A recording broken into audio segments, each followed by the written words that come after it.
everyone, it's Katie from It's a Witch's Life.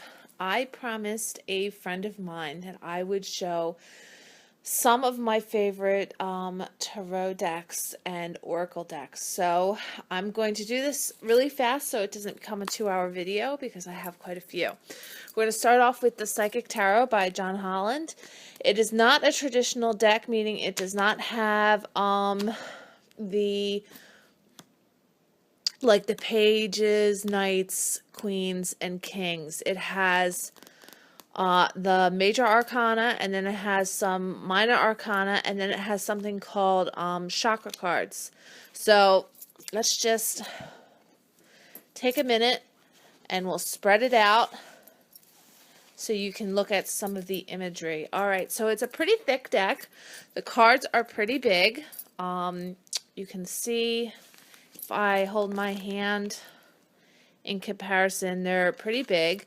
Compared to a traditional sized deck, they are quite big. Let's take a card and give you an example.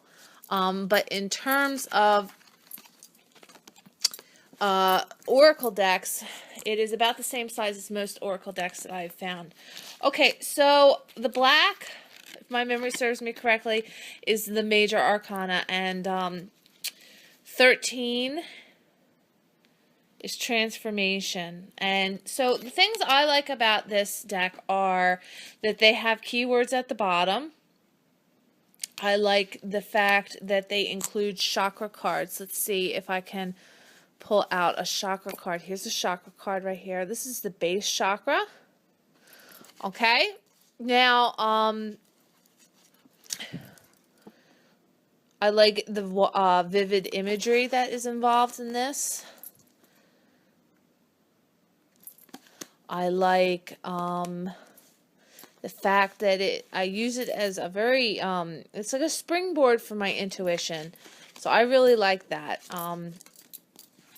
Here's Firm Foundations, which shows a firm foundation can start in the lower chakra area, which affects the rest of the body. All right, so these are just a couple cards from this deck. Here's the third eye chakra, the throat chakra. So you would read this deck like any other traditional tarot deck. And the only complaint I have is that it's big. I've used it several times, and if you can see, there are some minor wear and tear. I think that adds character to a deck, but some people, if they spend a whole lot of money, don't want to go through that. The Guidebook is about the same as The Wisdom of Avalon by Colette Baron Reid. It's about the same size, offering pretty much the same thing as this guidebook does, because they're actually produced by the same company, which is Hay House, if I'm not mistaken. So it comes in a box just like this with the cards and the guidebook. Okay? So you could actually store it in here if you want. I happen to store it in a pouch that I made with a, there are stones inside from a necklace that I used to wear that broke. Okay, so that is the Psychic Tarot by John Holland. Now let's go to my favorite oracle deck, which is The Wisdom of Avalon. Okay, now I love The Wisdom of Avalon for several reasons. The first reason is I love the sacred journey markers. Let's see here. So this one's partnership, and it has that like hourglass sort of look, and then you'll find it somewhere in the landscape. I love the sort of autumnal look. I'll give you another example of a sacred journey marker. Perception. I love the foresty look. Now, I also really like the fact that it includes animals. The Animal Guides of Avalon, and the spider is Creative Projects. Let's see if I can find another one. One's a dog, one's a bee, one's a cow, if I'm not mistaken. Look at movement. Look at how pretty that is. I just love this deck. It has fairies in here. This is the water fairy, feelings and emotions. The butterfly is another animal guide, beauty, transformation. Let's see here. All right, these are the messengers of Avalon. The high priestess, discernment, prophecy, vision. Beautiful. Okay, so it does have things like being stuck in fear. Let's see if I can find the card I got today. Well, I love the hawk. Here's the hawk. Omens and messages. This one's disruption. The swan. The frog. Look at how cute that frog is. It's smiling. The frog is all about cleansing house, release, and emotional baggage. Here's the dog who looks just so happy to see you. He's like, I'm a dog. Let's see here. Merlin's another favorite of mine. Definitely a big thing of Avalon. Truth. I love the word truth and all that comes with it. It's over a bridge. It makes me think of like a troll bridge. The Lady of the Lake. I have like this love affair with the Lady of the Lake, and I'm not even going to lie. Absolute truth, courage, self-respect, and responsibility. I connect very deeply with her message. The wasp. Eek, I hate wasps. I don't see the card I pulled today. Let's go through it. Alright, so this is not it. Let's see. Nope. I might need to spread them out again.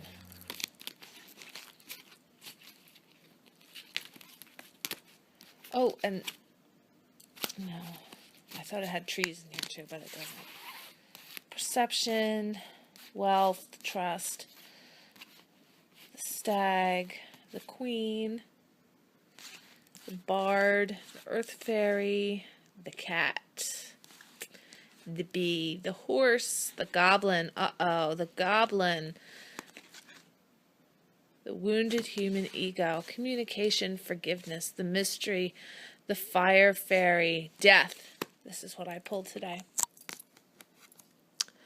At the car dealership while I was waiting for my car.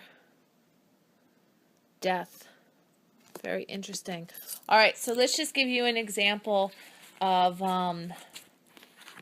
what type of things will be said in the book so you can decide if this might be the right deck for you.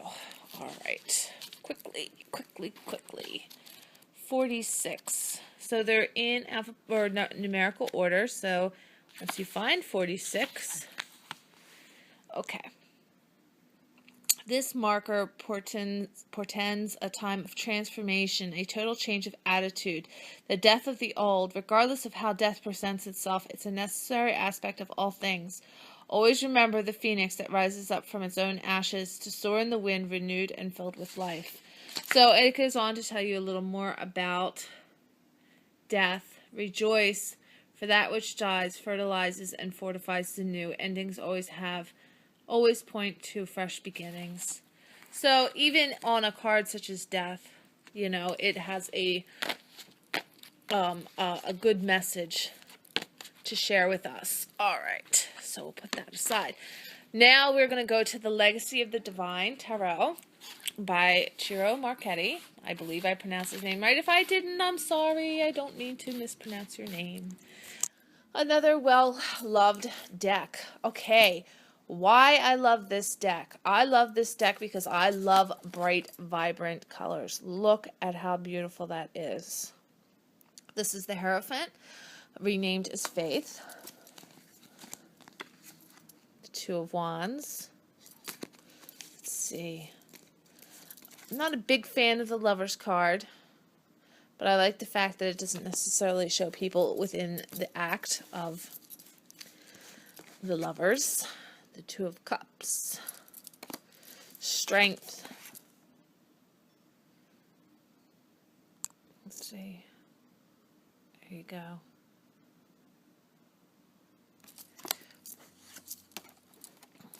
The star.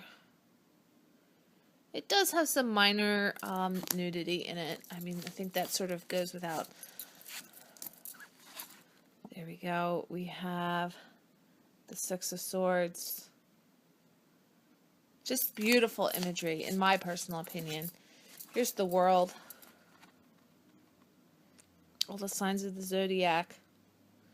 And the Fool coming together. Let's see.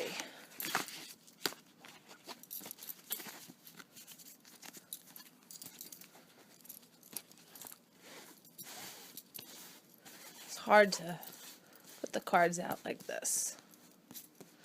I'm trying to see. There's the Fool there, so you can see how he's transformed at the end with his mask being removed.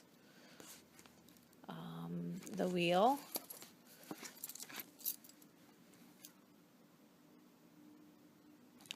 So this is a traditional tarot deck, unlike the Psychic Tarot by John Holland. This has all the major arcana, minor arcana, and the court cards. So like the Page, Knight, cards like that. Let's see if I can find one for you. Here's the Queen of Wands.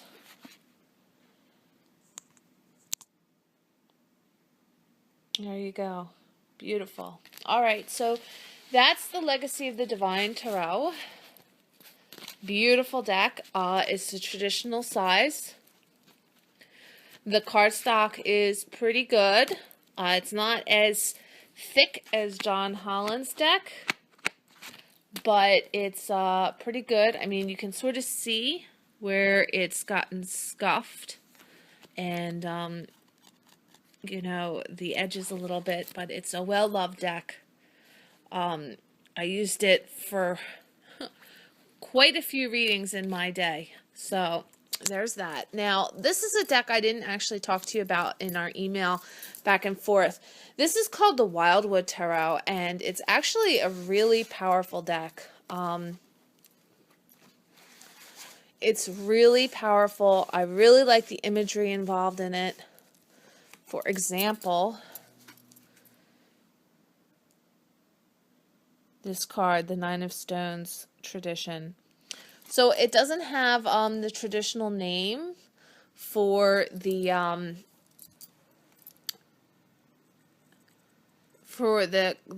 suits. So it arrows, you know, it doesn't have wands, swords, pentacles, and cups. It has arrows, vessels, I think, stones, and I don't even know. Staves, maybe. Now, look, this is one of my favorite cards. There's the Seer.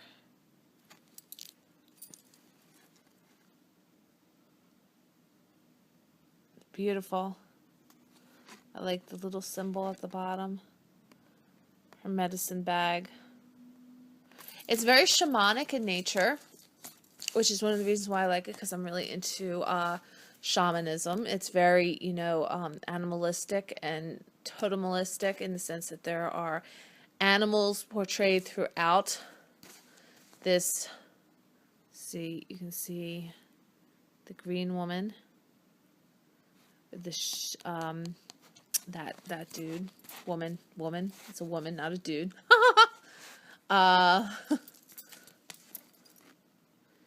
See. So, I mean, and look, here's the traditional, so arrows is swords, the Three of Swords, which is heartbreak. Balance.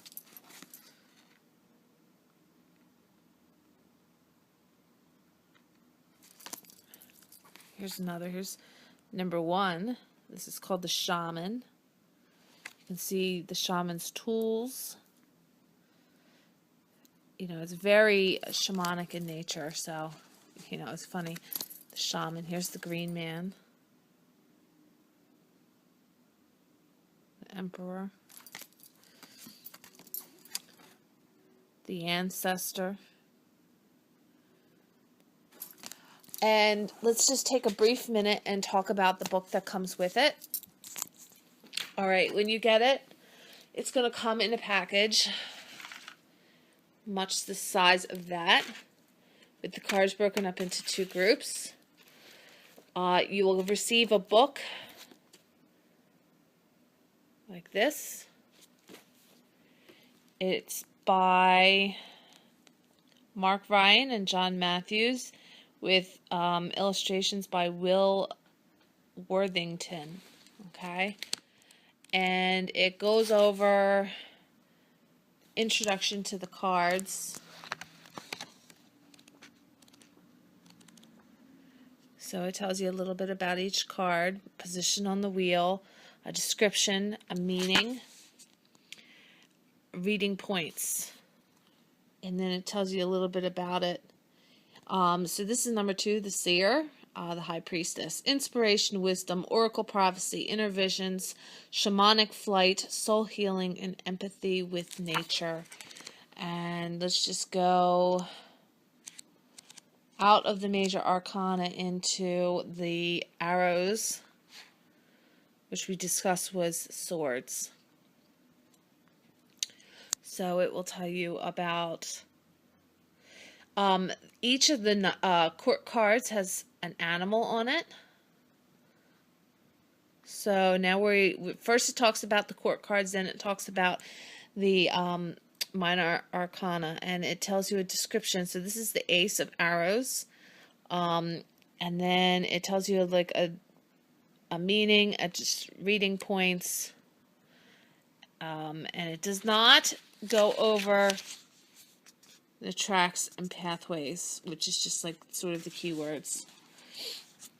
It just sort of tells you real briefly what it is.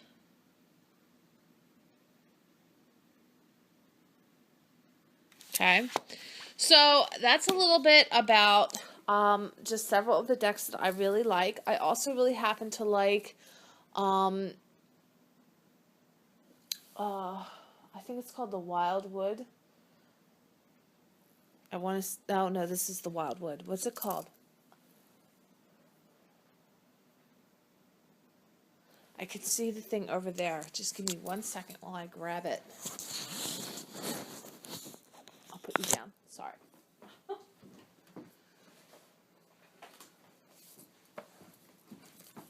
All right. Sorry about that. The Wild Unknown Tarot Guidebook. I actually did a video walkthrough of the Wild Unknown Tarot. So you can look at that video if you're interested. This is an interesting deck. I don't necessarily recommend it for the beginner, and I don't necessarily recommend this deck for the beginner either, although you certainly could use it. I think personally, if you're going to do a Rider-Waite clone, even if it is has its own imagery, you're going to want to use something that has very sort of descriptive cards, you know, like Justice, the Ten of Cups. You can almost know what these cards mean even without the guidebook associated with it. Temperance, Seven of Coins. So that is my recommendation to you. I'm going to keep this at 20 minutes, so I have a minute left to speak. You know, look at the imagery involved. Go through this. If you want to see more, feel free to let me know, and we'll talk about it. But these are just a few of my favorite cards, decks that I really enjoy working with. I really love the Wisdom of Avalon for an oracle deck. I really like the Psychic Tarot for someone who doesn't necessarily want a Rider-Waite clone, but wants to be able to work with their intuition. For a Rider-Waite clone, I definitely suggest Chiro's Legacy of the Divine Tarot. And if you're looking, once you do that, to branch out, I think the Wildwood Tarot is a perfect choice to branch out, especially if you're looking to go on a more shamanic root. All right. So blessed be. Thank you so much for watching, and I will talk to you soon.